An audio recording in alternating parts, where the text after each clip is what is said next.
Gisugdan sa Davao City Government ang distribution sa cash assistance ngadto sa libuan ka mga biktima sa sunog sa miaging semana. Si Ben Teshorna sa update. Ben.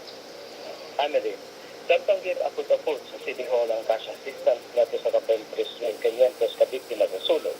Gimando sa ni Mayor Rodrigo Duterte ang pagpakatat ng security forces sa tulo ka coastal barangay nga nasunugan.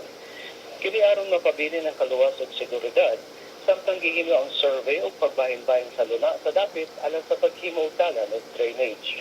Dili menos duha ka platon sa Task Force Davao, Davao City Police o Coast Guard ibantay sa palibot sa nasunugan. Una nang gikoral sa Task Force Isla Verde ang dapit human sa sunog aron masiguro ang pagbahin-bahin sa luna. Patod sa Task Force Vice Chairman, Retired General Francisco Villaroman, gawa sa pagbantay sa area, gimonitor sa Task Force ang pagbilin sa dapit sama sa paggamit o pagpagligya o droga o pagpangawat.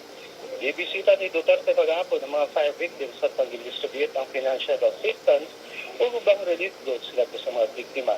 12 nga nadawat sa usa ka house owner maabot sa 10,000 pesos. Gitugutan sa syudad nga mabalik o tungkod sa ilang balay ang mga biktima diya sa luna tungod kay iyahan sa syudad ang yuta. Giplano sa karon sa task force ang pagpangita og laing dapit na temporaryong kapuyan sa mga biktima samtang gihimo pa ang pagbahin-bahin sa luna. Pagkakaroon ana sa 7 ka evacuation centers ang mga biktima. Saga sa mga evacuation centers mga eskwelahan. Ihangyo sa mayor ang mga biktima nga hatagan og gigayon ng City Hall sa paghimo sa service dapit alang sa pagbahin-bahin sa luna. Gibuhatan ako mura og imaginary daan una na ilang masundan para din labutan haron makasuod ang tao ug simpa ko nga sunog na pod. Gideklara niya itong master sa City Council nga ubos sa state of calamity ang duha sa tulo ka barangay nga nasunugan. Samtang migahin ang konseho og 45 million pesos alang sa financial assistance.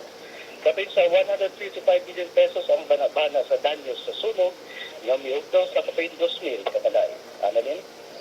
Daghang salamat Ben Teshorna reporting gikan Davao City.